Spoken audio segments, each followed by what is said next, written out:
Bulletin की शुरुआत करेंगे बड़ी खबर के साथ। 131वां संविधान संशोधन बिल पारित नहीं हुआ। लोकसभा में हुई वोटिंग में बहुमत नहीं मिला। 298 सदस्यों ने बिल का समर्थन किया। बिल के विरोध में 230 वोट पड़े। बिल पास होने के लिए 2/3 वोट चाहिए थे। 131वां संविधान संशोधन बिल लोकसभा में पास नहीं हो पाया। बिल लोकसभा में गिर गया। 131वां संविधान संशोधन बिल बहुमत हासिल नहीं कर पाया। लोकसभा में हुई वोटिंग में बहुमत नहीं मिला। 298 सदस्यों ने बिल का समर्थन किया। 230 वोट बिल के विरोध में पड़े। बिल पास होने के लिए 2/3 वोट चाहिए थे। 131वां संविधान संशोधन बिल लोकसभा में पास नहीं हो पाया। लोकसभा में हुई वोटिंग में बहुमत नहीं मिला। 298 सदस्यों ने बिल का समर्थन किया। 230 वोट बिल के विरोध में पड़े। बड़ी खबर, बिल पास होने के लिए 2/3 वोट चाहिए थे, लेकिन बहुमत हासिल नहीं हो पाया, जिसके चलते लोकसभा में यह बिल गिर गया। 298 सदस्यों ने बिल का समर्थन किया।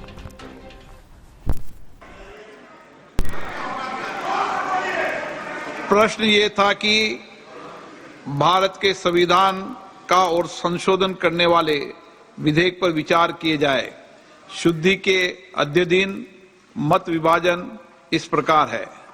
हाँ 298 298, ना 230 230।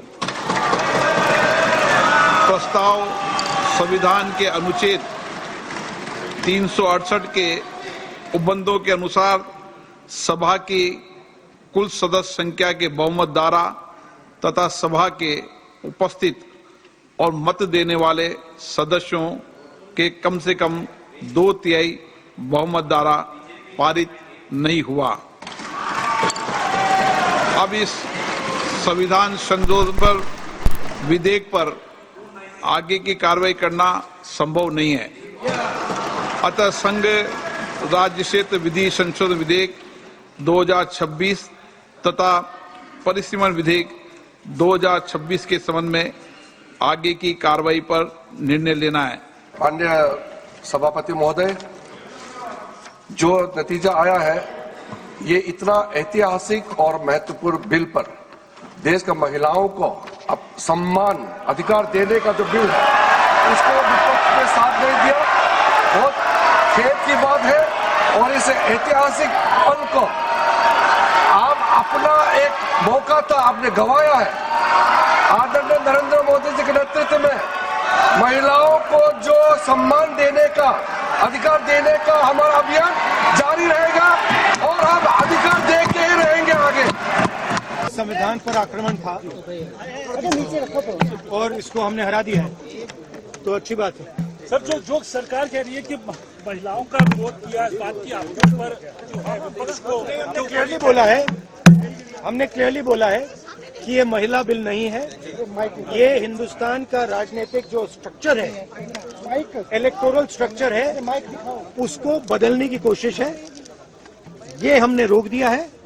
और मैं अभी कह रहा हूँ, प्रधानमंत्री से कह रहा हूँ, अगर आप महिला बिल चाहते हैं 2023 का महिला बिल निकालिए, उसका इम्प्लीमेंटेशन आज से करिए और पूरा का पूरा ऑपोजिशन 100% आपको समर्थन देगा और महिला बिल हम इमीडिएट इम्प्लीमेंटेशन करा देंगे। Thank you. 16 का जिक्र आपने किया था, क्या है? देखा मोदी जी का चेहरा, देखा आपने? की बात नहीं थी, ये देश के लोकतंत्र की बात थी, ये देश की अखंडता की बात थी। हम कभी इससे सहमत नहीं हो सकते कि आप इस महिला आरक्षण को इस तरह से परसीमन से जोड़े कि वो पुरानी जनगणना पर चले, जिसमें ओबीसी शामिल भी नहीं है। तो ये मुमकिन ही नहीं था कि ये बिल पारित हो। और मेरे ख्याल से हमारे देश के लोकतंत्र के लिए, हमारे देश की अखंडता के लिए ये एक बहुत बड़ी जीत। मैम, कांग्रेस की क्या रणनीति है? सरकार बार बार ही कह रही है कि महिला विरोधी चेहरा कांग्रेस का। मैम, महिला विरोधी माइंडसेट की जिस कह रहे हैं, जो गृह मंत्री ने भी बोला, महिला विरोधी माइंडसेट की वो कह रहे हैं जिन्होंने हाथरस में कुछ नहीं किया, जिन्होंने उन्नाव में कुछ नहीं किया, जिन्होंने मणिपुर की महिलाओं के लिए कुछ नहीं किया, जिन्होंने खिलाड़ियों के लिए कुछ नहीं कहा। ये कह रहे हैं कि हमारा विरोधी माइंडसेट है महिलाओं का। क्या बोलें इसके लिए? जो हमारा पक्ष था वो हमने अपना पक्ष बिल्कुल साफ रखा है। और लगता तो ये कि फिर गाड़ी थमी रह गई, लगता कोशिश में कुछ कमी रह गई होगी। और हम महिला आरक्षण के पक्ष में हैं। महिलाओं को आरक्षण मिले, उनको सुरक्षा मिले, उनका सम्मान बढ़े, उनको स्थान मिले और लोकतंत्र में जो उनको स्थान मिलना चाहिए उसके पक्ष में है। सर, कहा जा रहा है कि महिला की एक तरीके से किरण रिजिजू ने खुद अभी लास्ट में बोला कि महिला विरोध एक तरीके से बात है। समाजवादी पार्टी या विपक्ष ने कोई भी महिला आरक्षण को लेकर के विरोध नहीं किया, लेकिन उसके साथ जो महिलाओं का हक अधिकार को हरण करना चाहते थे वो लक्ष्मण रेखा ऐसी खींची विपक्ष ने, उस लक्ष्मण रेखा के बाहर नहीं आ पाए। अपराजिता श्री हमारे साथ जुड़ चुकी हैं तमाम जानकारी लेकर। अपराजिता, सरकार ने बड़ी मशक्कत की, प्रधानमंत्री ने भावुक पोस्ट भी किया, लेकिन कुछ काम नहीं आया और लोकसभा में ये बिल गिर गया। आप बिल्कुल देखिए, जिस प्रकार से लगातार कोशिश की जा रही थी, सरकार के द्वारा मांग भी की गई थी कि विपक्ष से अनुरोध किया गया था कि महिला आरक्षण बिल को लेकर समर्थन दे। हालांकि विपक्ष ने लगातार ये दावा किया और कहा भी, और कल भी हमने देखा कि जब ये बिल गिर गया तो उसके बाद भी विपक्ष के द्वारा कहा गया कि विमेन रिजर्वेशन बिल के पूरे समर्थन में हम हैं। वापस से सरकार चाहे तो विमेन रिजर्वेशन बिल 2023 को लेकर निकाले, हम उसके समर्थन में आज भी हैं, अभी भी हैं।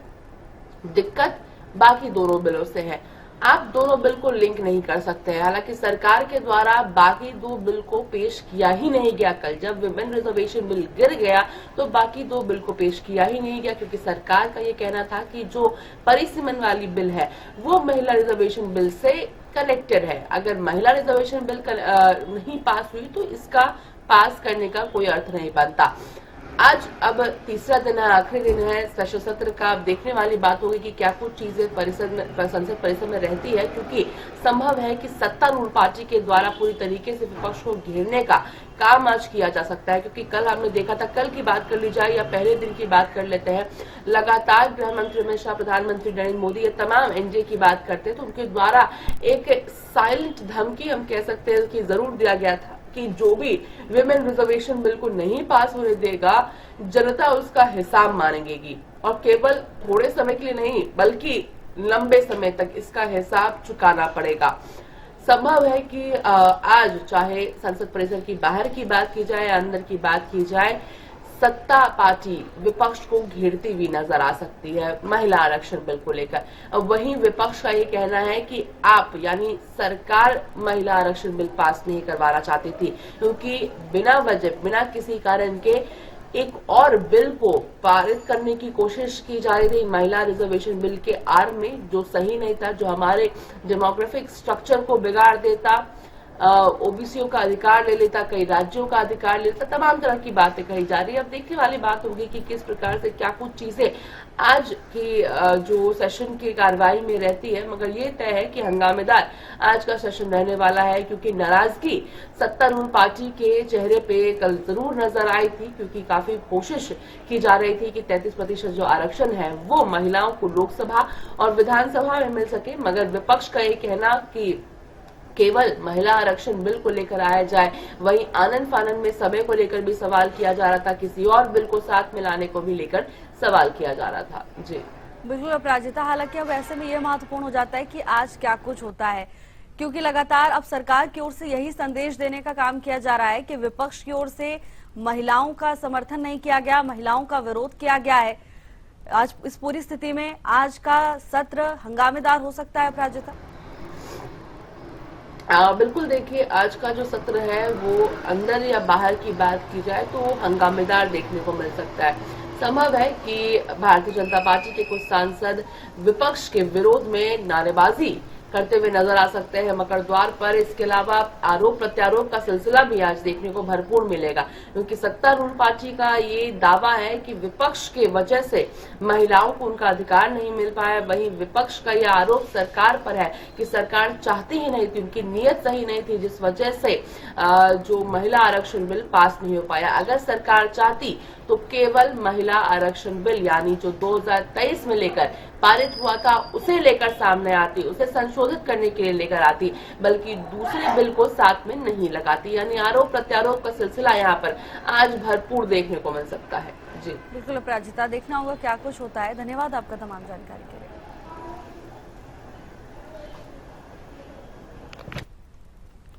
लोकसभा में हुई वोटिंग में बहुमत नहीं मिला और इसी के चलते ये बिल लोकसभा में गिर गया।